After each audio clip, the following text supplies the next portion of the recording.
Sambil menunjuk kepada kuburan Rasulullah sallallahu alaihi wasallam. Karena Imam Malik adalah pemimpin ahli agama di kota Madinah dan beliau adalah imamnya Masjid Nabawi. Sambil menunjuk kepada kuburan Rasul, beliau berkata, "Kullun nasi yu'khadhu anhum wa yurad illa sahibu hadzal qabr."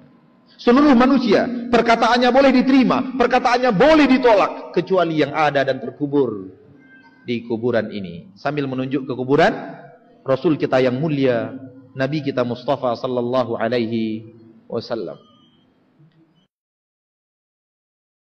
Perkataan Imam Malik diilhami oleh perkataan Abdullah bin Mas'ud.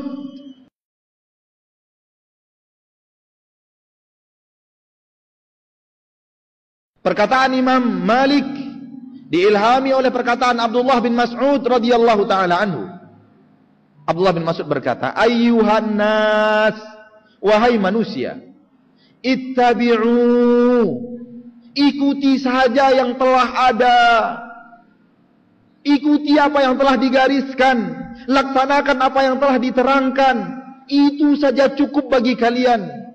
Wala tabtadi'u, jangan bikin yang baru, jangan laksanakan yang tidak pernah diajarkan, jangan kerjakan yang tidak pernah dicontohkan. Faqad kufitum, urusan agama ini sudah sempurna, sudah lengkap, kalian tidak perlu tambah-tambah." Perkataan Abdullah bin Mas'ud diilhami oleh hadis Nabi Muhammad sallallahu alaihi wasallam.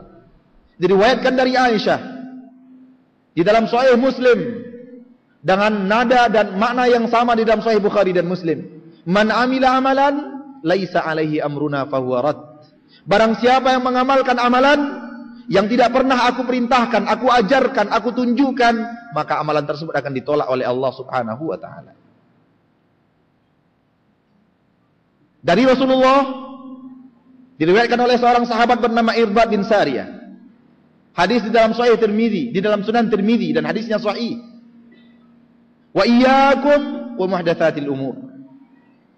Dan jauhilah oleh kalian hai kaum muslimin, hai manusia seluruhnya, hal-hal yang baru yang ditambah-tambahkan dalam agama Islam. Fa inna kulla muhdatsatin bid'ah. Karena seluruh yang ditambah-tambahkan itu namanya adalah bid'ah. Wa kullu bid'atin dhalalah, dan seluruh bid'ah itu adalah kesesatan. Kaum muslimin, kaum muslimat, tahukah kita, sadarkah kita apa kata-kata bid'ah itu? Apa makna yang diinginkan oleh bid'ah itu? Bid'ah itu, hai saudaraku, hai saudariku, bid'ah itu adalah menyelisihi jalan Rasul sallallahu alaihi wasallam. Rasulullah mengatakan begini kalian harus beramal, kita mengatakan begini harusnya saya beramal. Begini yang seharusnya kalian kerjakan, begini yang seharusnya saya kerjakan. Melakukan sesuatu pendapat, menegakkan sebuah argumen setelah datangnya hujjah daripada Rasulullah sallallahu alaihi wasallam. Dan adakah seorang muslim dan muslimah yang di dalam hatinya dipenuhi kecintaan kepada Rasul, rela dan ridho untuk mengamalkan bid'ah dalam hidupnya? Setelah dia tahu bahwa bid'ah itu adalah menyelisihi jalan Rasulullah sallallahu alaihi wasallam. Terkadang manusia berpikir bahwa menambah-nambah, melebihi apa yang telah diajarkan Rasulullah itu suatu hal yang biasa dan lumrah. Tidak ada yang biasa dan tidak ada yang lumrah dalam hal menyelisihi jalan Nabi Muhammad sallallahu alaihi wasallam. Semuanya terkutuk, semuanya tidak benar. Karena agama Islam telah sempurna. Agama Islam tidak pernah mengenal kekurangan. Rasulullah sallallahu alaihi wasallam ketika diangkat oleh Allah, diambil nyawanya, telah berkata sebelumnya. Diriwayatkan oleh Imam Tabrani dengan sanad yang hasan. "Ma min amalin yuqarribukum ilal jannah illa waqad amartukum bih, wa ma min amalin yuqarribukum ilan nar illa waqad nahitukum an." Tidak ada lagi amalan yang bisa mendekatkan kalian ke surga Allah, melainkan semuanya telah saya perintahkan. Dan tidak lagi sebuah amalan yang bisa mendekatkan kalian ke neraka Allah, kecuali semuanya telah saya larang. Islam sempurna. Saudaraku, saudariku, sadarkah kita bahwa agama yang kita cintai ini mengajarkan kita bagaimana caranya dalam toilet? Tidak ada sebuah perusahaan yang memiliki peraturan manajemen terhebat di dunia, yang punya peraturan bagaimana masuk toilet. Nggak ada. Hanya ada di dalam agama Islam. Suatu masalah yang mungkin di mata manusia remeh dan tidak perlu ada manajemennya, tidak ada perlu ada peraturannya, di dalam Islam ratusan kitab, ribuan lembar dikarang sekedar untuk menerangkan bagaimana adab di dalam toilet.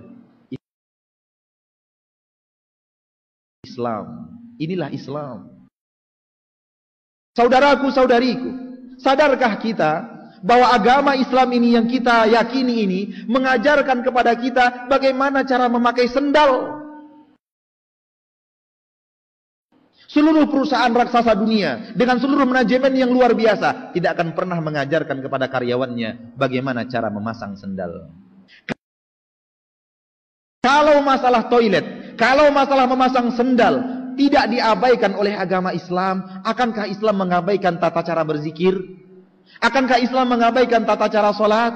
Akankah Islam mengajarkan tata cara mendekatkan diri kepada Allah, tata cara masuk ke dalam surga Allah, tata cara beribadah kepada Allah dan Rasulnya, dan bagaimana ketaatan kepada Rasulnya Sallallahu Alaihi Wasallam?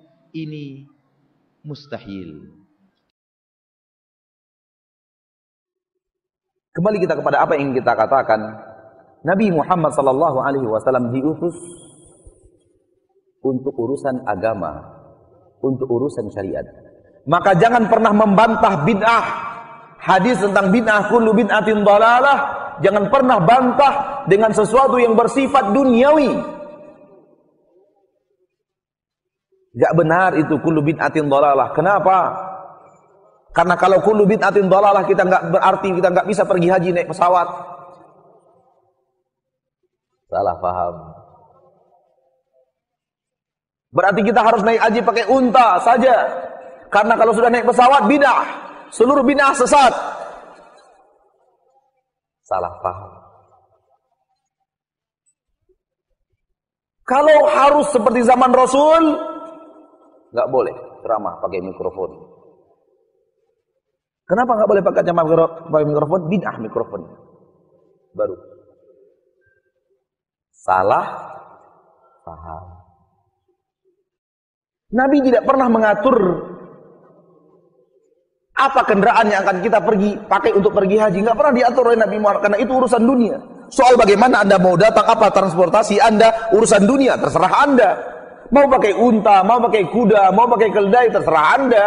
Yang penting wukufnya di Arafah tanggal 9. Tapi kalau kita membuat syariat baru, wukufnya tanggal 9, namun di Banten bid'ah.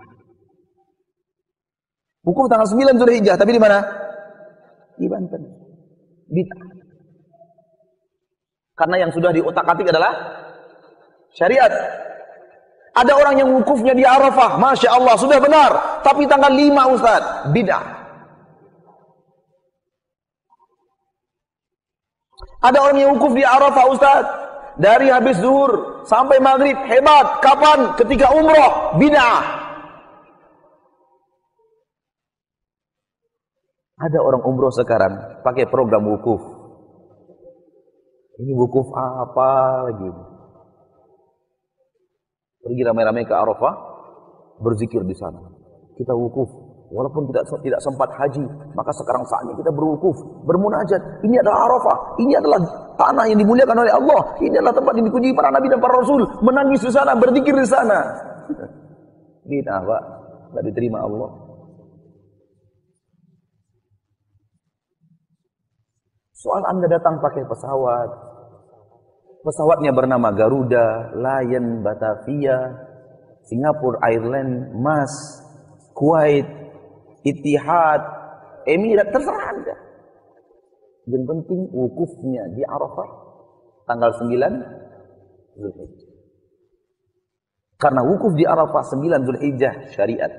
Soal transportasi apa Anda ke sana? Dunia. Urusan dunia, antum a'lamu di umuri dunyakum. Kalian lebih mengerti daripada saya urusan dunia kalian. Uruslah.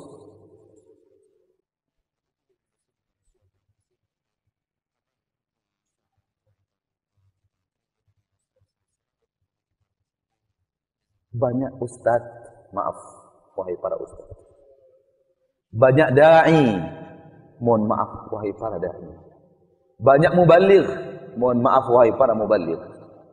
Banyak orang-orang yang bergelar ulama, wahai orang-orang yang bergelar ulama. Tidak bisa memisahkan mana bid'ah dalam syariat, mana bid'ah dalam dunia.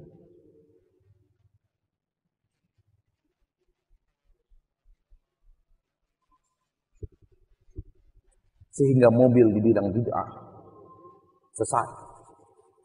Pesawat dibilang bid'ah, sesat. Mikrofon dibilang bid'ah, sesat. Televisi dibilang bid'ah, sesat. Internet dibilang bid'ah, sesat. Salah. Dia tidak paham bahwa Rasulnya Muhammad tidak diutus untuk urusan-urusan dunia. Rasul diutus untuk hal yang jauh lebih bermanfaat, jauh lebih mulia, urusan akhirat.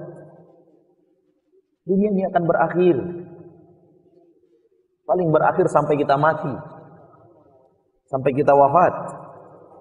Atau paling tinggi berakhir sampai dunia kiamat. Iya kan? Habis dunia ini sudah. Ojo dididik muring-muring. Semua salah. Sholawat bid'ah. Dan ditanya bid'ah itu apa, gak ngerti. Bid'ah itu artinya kreativitas. Orang yang kreatif namanya mubdi. Al-mubdi'u huwa kreator. Mal kreator wa ma adro kamal kreator. Wa huwa mubdi'un yaf'alu al-bid'ah. Nah, ini contoh bid'ah ini. Jelas ya soal bid'ah ya. Soal bid'ah enggak apa-apa. Kalau Anda memilih untuk menghindari apa-apa yang Rasulullah tidak lakukan, terus Anda punya pedoman, loh Rasulullah enggak melakukan kok saya melakukan, kuwi yo apik. Kuwi yo apik. Ning aja dipeksake nang kancamu, kan begitu.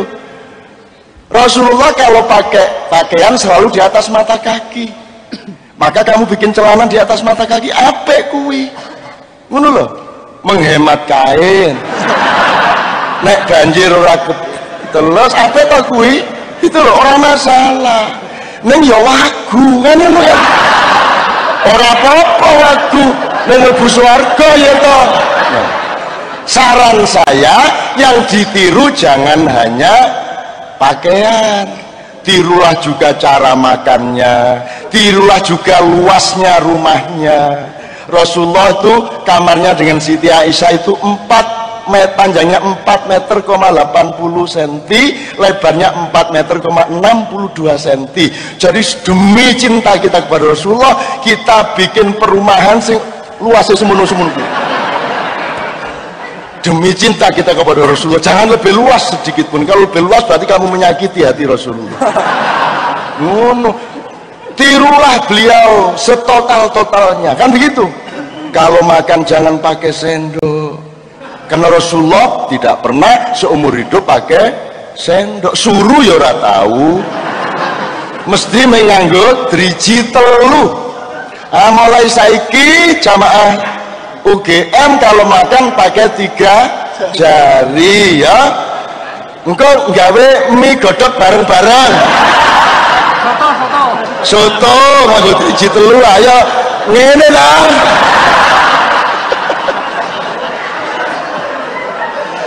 Tirulah kalau naik haji pakai onta, tiru. Wah Rasulullah pakai onta kok kamu pakai Boeing 777.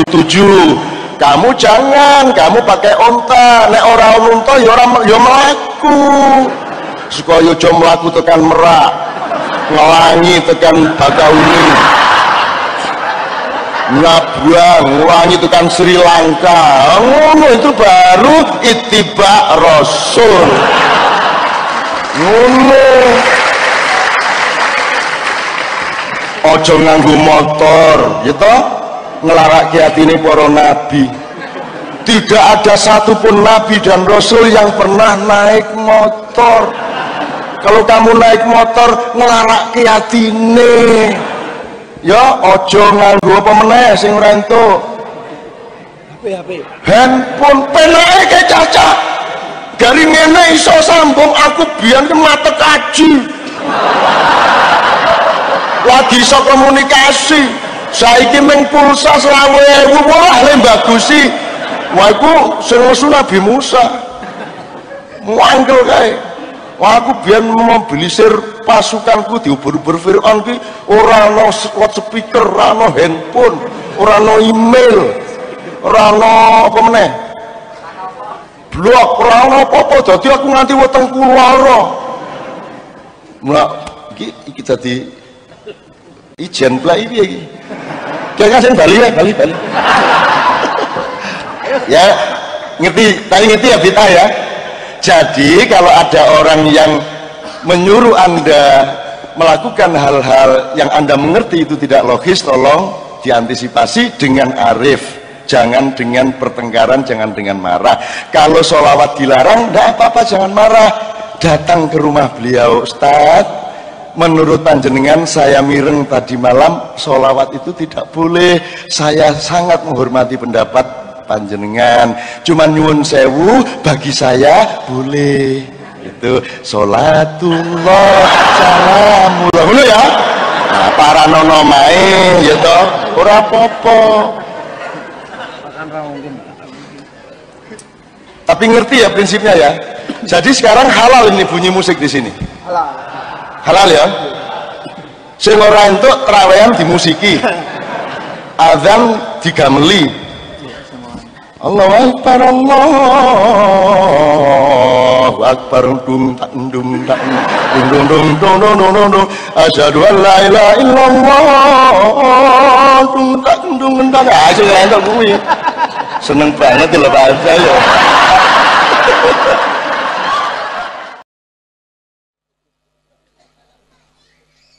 Masuknya Islam itu lewat kebudayaan, lewat silaturahim, lewat metode sing sae. Apa yang menjadi kesenangan dari masyarakat tidak ditentang, tidak dilawan, akan tetapi ditutkan. Ditutkan itu iya ditutkan. Contohnya masyarakat Jawa dulu seneng sama wayangan, betul enggak? Para wali tidak menentang wayang, akan tetapi mengetutkan. Nah, peresmian Masjid Agung Demak Bintoro itu nanggap wayang.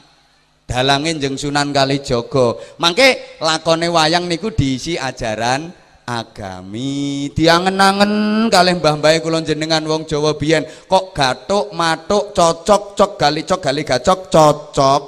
Agama masuk, dirasuk, kei iman, ihsan, akhirnya mantep, menep, tetep agamane ngoyot, cemokot ya.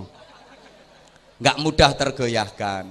Wong Jawa senengane gending. Para wali menyebarkan agama pakai sistem menciptakan gending.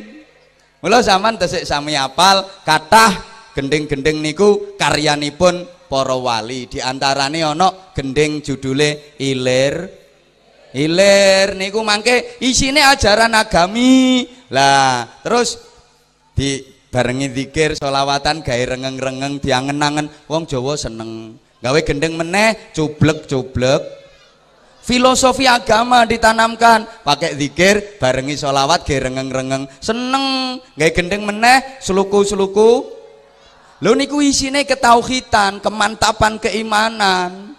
Ngono kok digawe zikir sholawatan gawe rengeng-rengeng seneng. Gawe gendeng meneh turi-turi pote niku ngelingke kematian, ngelingke dina akhir.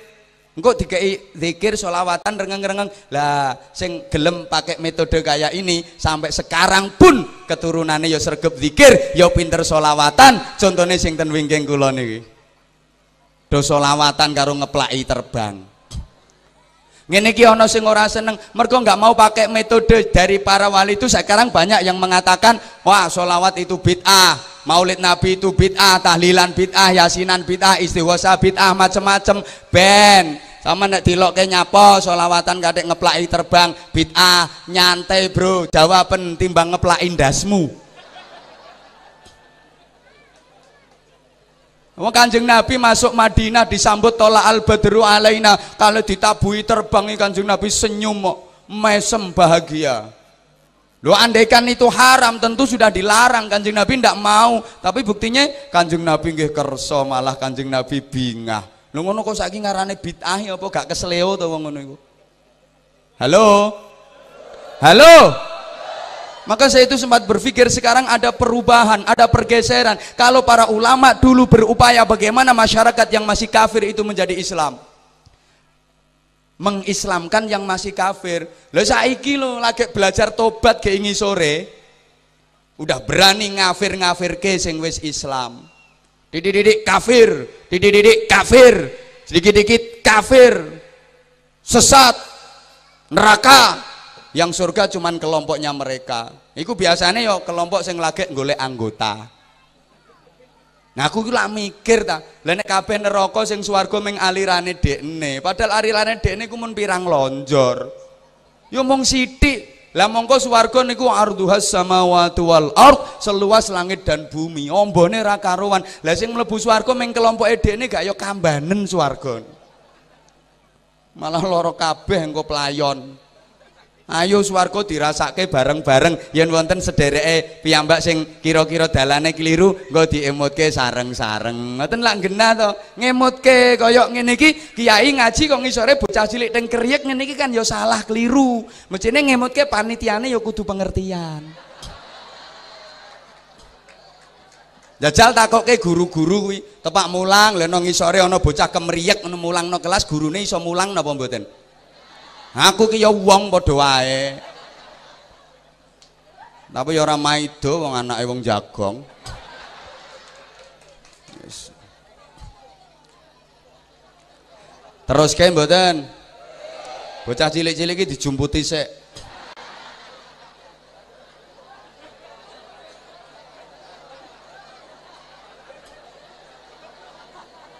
Ora sungkan aku ya sungkan Pak Bupati. Tak celuk Pak Bupati langsung ae. Allahumma sholli ala Muhammad. Masa ini nggak ada tuntut? Nanti kalau Maulid Nabi, musim Maulid Nabi, dalil tiap malam, siang, pagi, siang Maulid Nabi, bid'ah, syirik, sesat, nggak ada tuntunannya. Enggak ono sing ngajarno ngene-ngene ini Rasulullah nggak pernah melakukan, sahabat nggak pernah melakukan. Kemarin ngono Isra Mi'raj metu maneh dalil kabeh Isra Mi'raj syirik, sesat, bid'ah. Wis marone Isra Mi'raj lewat sekarang nisfu Sa'ban metu kabeh dalile. Nisfu Sa'ban jelek, elek, sesat. Kemarin ngono apa? Ramadan, mbuh apa maneh sing metu. Iya apa sih? Wes aku tak bahas iki wis, tak bahas mana. Dicari video yang lama. Nabi Muhammad itu pahami dari 4 dimensi nih loh. Nabi Muhammad itu manusia biasa. Ya, terus Nabi Muhammad itu orang Arab.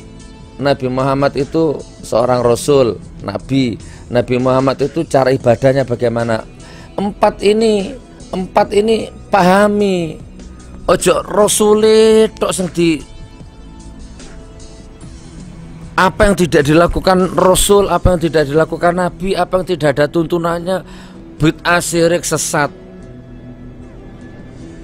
Aku lagi ngomong meso-meso kok dikira piye. Nabi Muhammad itu manusia biasa, pahami coba. Manusia biasa ya BAB, ya buang air besar. Buang air besar itu juga ibadah. Nabi buang air besar Nabi Muhammad bagaimana dulu? Awakmu ro tuntunane cara buang air besar Nabi Muhammad. Toiletnya Nabi Muhammad bagaimana? Cara duduknya bagaimana? Terus gimana? Berarti yang buang air besar yang di kloset duduk, toilet duduk ya berarti kok mlebu neraka pisan. Karena nggak ada tuntunannya, nggak sama karo Rasulullah ngono. Sisi-sisi manusianya ini loh.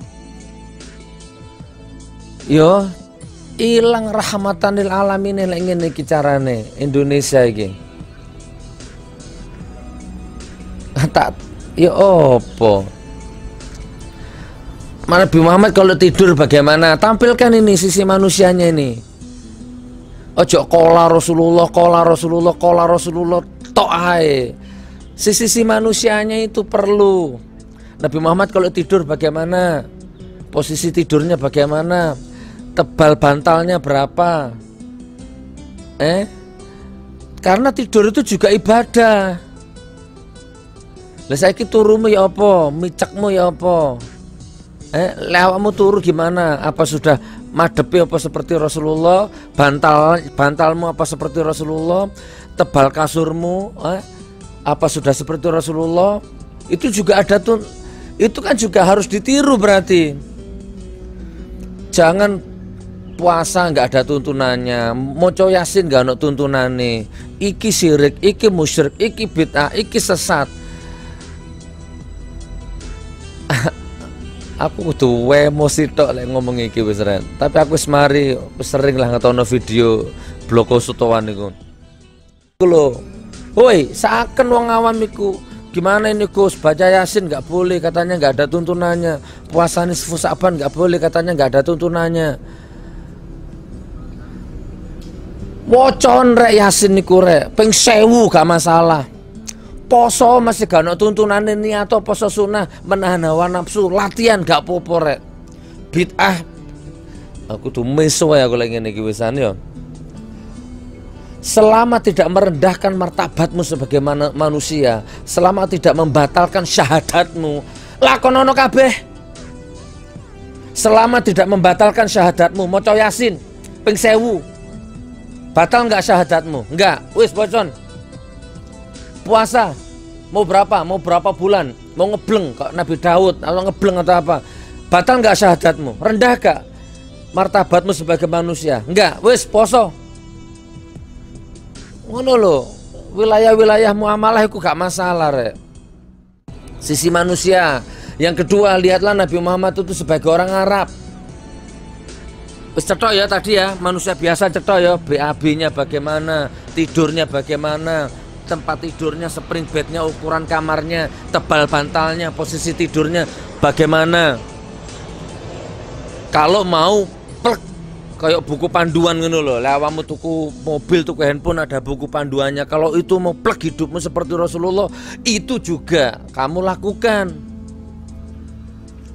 Jangan ibadah-ibadah muamalah tok yang kamu obrak-abrik seakan. Wes biar gak bertele-tele. Yang kedua, lihatlah Nabi Muhammad orang Arab. Orang Arab Nabi Muhammad memang lahir di sana. Tapi kalau agama Islam ini kon gawe ngono rek, opo-opo kudu Arab, apa-apa kudu Arab. Apa yang nggak ada di Arab di Indonesia ini, apa-apa yang nggak ada di Arab jelek, yang nggak ada di Arab bid'ah, syirik. Bathukmu ireng kuwi serak-serik. Kapan ngaji bab syirik lah yo. Ya apa? Indonesia, Afrika, Jepang, apa mana, dan semua seluruh belahan bumi punya kultur sendiri, punya budaya sendiri. Gak apa-apa walaupun di Arab gak ada, di Indonesia ada, walaupun gak sesuai dengan tuntunannya. Maulid Nabi kamu lakukan. Ya Nabi salam alaika. 1000 orang, 2000 orang, masa mlebu neraka? Dasmu petal ku mlebu neraka. Kayak asisten Tuhan aja. Ngene iki batin, sing golongane wong-wong niku batin. Gus Nur Koplak, ngono ya, batin ya, sak karepmu lah. Sadar atau tidak, suka atau tidak, sudah pecah itu kasihan orang-orang Islam yang awam-awam itu. Kasihan, bergolak di bawah itu, kate poso wedi, kate maca Yasin wedi. Mbok bid'ah no. Orang Arab gak apa-apa, di Indonesia ada, di Arab gak ada, gak apa-apa. Yang penting tidak membatalkan syahadatmu, yang penting tidak menjatuhkan martabatmu sebagai manusia. Puasa Senin Kemis, puasa ngebleng, walaupun gak nisfu Sa'ban, puasa bendino walaupun gak ada tuntunannya, gak apa-apa. Yang penting tidak membatalkan syahadatmu. Oh, mari ngono sing komen, Ustadz kok nuding-nuding, ngono mari ngono. Ustadz kok ngomongnya kasar. Salahmu dhewe kon nganggap aku ustadz. Sapa sing ustadz? Aku dudu ustadz. Wes, yang nomor 3, lihatlah Nabi Muhammad sebagai Rasul, sebagai Nabi. Ya semampu-mampunya lah. Nabi Muhammad sholat duha wajib, Nabi Muhammad sholat witir wajib. Maksudnya beliau mewajibkan, nggak pernah putus sholat witirnya, nggak pernah putus sholat duhanya mungkin. Lo kalau kita ini mampu ya diikuti, kalau nggak mampu ya. Lo kalau ente mampu ya ikuti, sisi Rasulnya itu ikuti. Kalau enggak ya enggak apa-apa. Kamu enggak sholat duha lo enggak dosa. Kamu enggak sholat witir tuh lo enggak dosa dulur. Kamu enggak baca Yasin itu juga enggak dosa dulur. Ya ikut. Ya enggak bisa ngawur kon iku rek. Lek nuruti ya apa biyen saiki sembayang ono sing ngene, ono sing ngene, ono sing ngene, ono sing ngene, ono sing ngene. Ono sing ngene, ono sing ngene, ono sing ngene. Ono sing ngene, ono sing ngene, ono sing ngene. Ya enggak masalah mosok kate mbok ura-ura. Semampu-mampunya dia lah. Wis ya. Lihatlah orang biasa, lihatlah sebagai orang Arab, lihatlah sebagai seorang Rasul. Beda lah, beda. Jangan dipersulit, dipermudah. Ono wong ngaji nggak usah dibid'ahno walaupun nggak ada tuntunannya. Mata ulang, ada orang ngaji yang nggak usah dibid'ahkan walaupun nggak ada tuntunannya. Ada orang puasa sunnah nisfu Sa'ban yang nggak usah disesatkan walaupun nggak ada tuntunannya. Nggak membatalkan syahadatnya, nggak merendahkan martabatnya sebagai manusia. Kan ngono. Ono wong maulid Nabi ya nggak apa-apa, nggak merendahkan martabatnya sebagai manusia, malah menunjukkan betapa cintanya kepada Rasulullah. Isra Mi'raj, ya biarkan di Indonesia ada, di Arab nggak ada, ya biarkan, nggak merendahkan martabatnya sebagai manusia, nggak membatalkan syahadatnya. Membedah masalah perjalanan fenomenal nggak masalah. Awakmu kok apa bid'ah, dalal dalil. Gedabrus saya lambemu ku dolal dalil.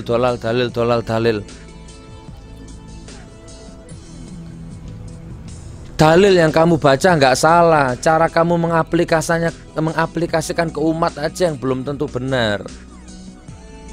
Yang terakhir, lihat Nabi Muhammad itu sebagai seorang, lihat Nabi Muhammad itu cara ibadahnya. Orang biasa, orang Arab sebagai Nabi dan Rasul, dan cara ibadahnya. Cara ibadahnya ini ibadah yang mana? Ada sunnah, ada haram, ada wajib, ada mubah, ada makruh, ada mahdhoh, ada muamalah. Kan ngono. Allahumma sholli ala Muhammad. Yes, tak tutup kultumnya. Jadi temen yang telepon, yang inbox, yang macam-macam ini Sa'ban ini bagaimana Ustadz, puasa hari apa, itu baca Yasin bagaimana? Wis teman, wis toh, semampu makommu.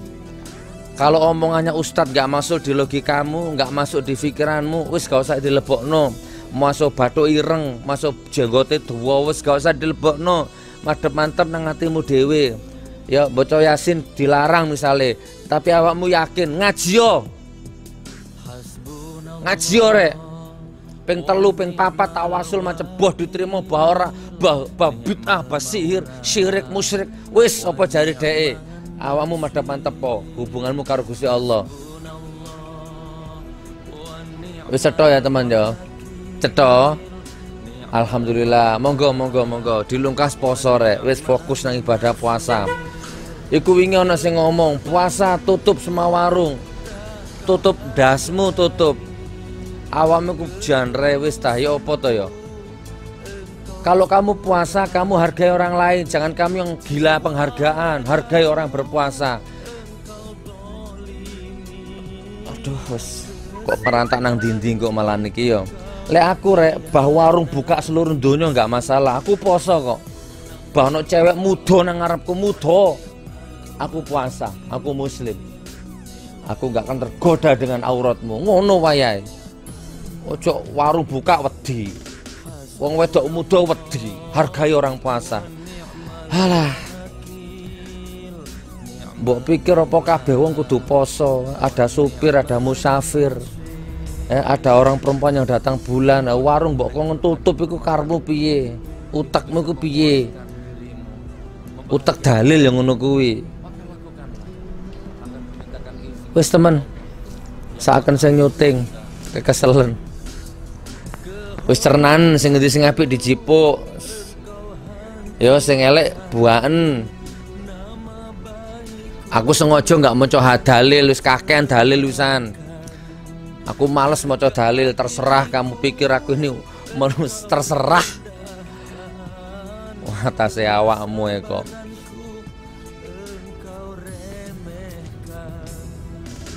Pilih yang baik, buang yang tidak baik. Di dalam omonganku pasti banyak kata-kata yang tidak baik, banyak kata-kata yang salah. Banyak ada sedikit yang baik itu yang diambil. Wassalamualaikum warahmatullahi wabarakatuh.